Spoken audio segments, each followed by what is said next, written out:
কতদূর পলাবি তুই? তুই যদি বকরপুর থাকিস তোর ঠিকই খুঁজে বের করবো।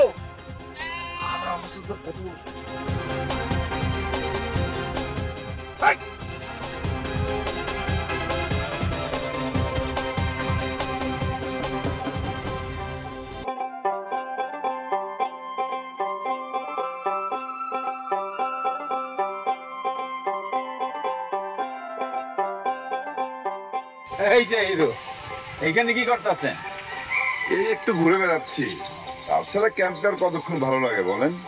এইটা বলছি ঠিক কইছি। আপনাদের বকুলপুর গ্রামটা অনেক সুন্দর।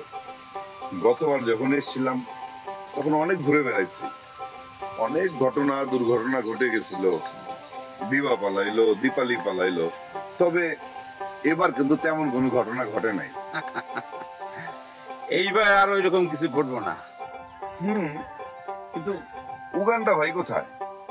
গতবার তো উনি খুব আসতেন, অথচ এবার যাত্রা নিয়ে আসছেন, উনি আসতেছেন না। উনি আপনাকে দেখভালের দায়িত্ব আমার উপর দিচ্ছেন, ফেলে দিয়ে আসেন না। আসলে আমি একটা কথা বলতে চাই।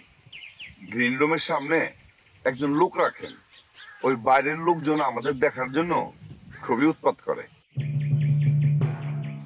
আসলে এইসব আর্টিস্টরা পছন্দ করে না। কথা বলছি, আপনি ঠিক কইছেন। গ্রিন রুমের সামনে একজন লোক বসানো দরকার। আপনি চিন্তা করেন না, আজ রাইতেই আমি একজন লোক গ্রিন রুমের সামনে বসাই দেব। মনে আসলেই দরকার। এই যে গতকালকে আমাদের একজন আর্টিস্টের হাজবেন্ড ঢুকে উৎপাত করা শুরু করে দিচ্ছে। আসলে হাজবেন্ড ঢুকে পড়ার তো কোনো খারাপ না, কিন্তু আমাদের অন্য অন্য শিল্পীরা তো এসব পছন্দ করে না। আমি জানতে পারছি, কিন্তু ওই লোক যাতে ক্যাম্পে ঢুকতে না পারে সেই ব্যবস্থা আমি করতে আছি। Thank you.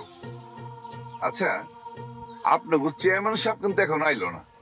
বস অনেক ব্যস্ত থাকেন তো, হেললে গিয়ে আইতে পারেন না।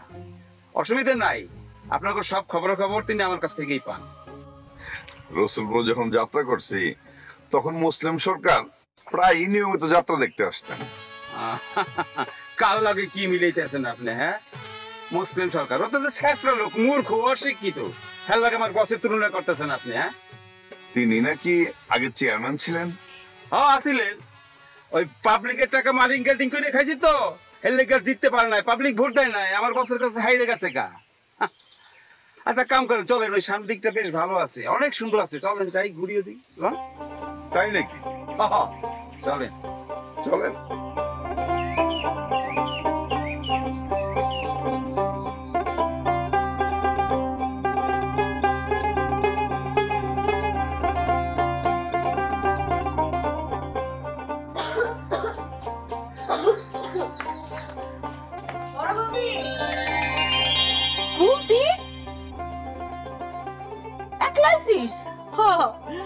তোমার ঘরে বেশি দিন না দেখা থাকতে পারলাম না, তাই চলে আসলাম। আর একলা এলে সমস্যা কি? বাড়ি তো বেশি দূরে না। থাপরামু, তুই একলা আছিস কোন সাহসে? সাহস বেশি হয়েছে না? তুই তোর বাপরে কই তুই নামাই দিয়ে যেত। কি যে কও না বড় ভাবি, আব্বার কি ওই টাইম আছে যে আমার আবার এখানে দিয়া যাবো? আচ্ছা ঠিক আছে, তাহলে তোর গুড্ডি বাইরে ফোন দিতি, তোর গুড্ডি বাই যে তোরে নিয়ে আইতো। সমস্যা কি? আমি তো একলাই চলাফেরা করতে পারি, এই যে চলে আসছি না, কোন সমস্যা তো হয় নাই। বেশি সাহস হয়েছে, তোর গুড্ডি ভাই হুললে তোর থাপড়াইবো। থাপড়া, কোনো সমস্যা নাই। আগে কো তুমি কেমন আছো? ভালো নাই রে, তোর গুড্ডি ভাই সারাক্ষণ দিবার লগে খারাপ ব্যবহার করে। কেন গুড্ডি ভাই কেন এসব করে? এখানে তো ভাবের কোনো দোষ নাই, এটা তোরে কে বুঝাইবো? দিবা নিজেও যে কষ্ট পাইতেছে এটা তো তোর ভাই বুঝতেই চায় না। সে মনে করে টেডি রে দিবাই কিডন্যাপ করাইছে। কি গুড্ডি ভাই যে কেন এসব উল্টাপাল্টা ভাবে আমি না বুঝি না। আমিও বুঝি না, বাদ দে, যা ঘরে যা। যাইতেছি। আচ্ছা, আমি আসার সময় দেখলাম ভাবি হাটখোলা যাওয়ার রাস্তায় দাঁড়ায় আছে। খোঁজ কি? দিবা দিবা হাটখোলা রাস্তা খাড়াই রইছে? হ, আমি কইলাম ছোট ভাবি তুমি এখানে কেন দাঁড়ায় আছো? কইলো তো টেডি ভাইরে খুঁজতেছি। দিবা টেডির খুঁজে বাইর হইছে? তাই তো কইলো। আমি কইলাম তুমি টেডি ভাইরে এমনি খুঁজে পাইবা নাকি? কোনো উত্তর দিল না। তারপর আমি কইলাম চলো আমার সাথে বাড়ি চলো, তাও তো আইলো না। থাক থাক, এই কথা তোর গুড্ডি বাইরে করার দরকার নাই। হ্যাঁ, কইলে কিন্তু চিলাইবো। হ্যাঁ, এটা তুমি ঠিক কইছো, গুড্ডি ভাইরে কর দরকার নাই। যা তুই ঘরে যা। আচ্ছা গুড্ডি ভাই কই?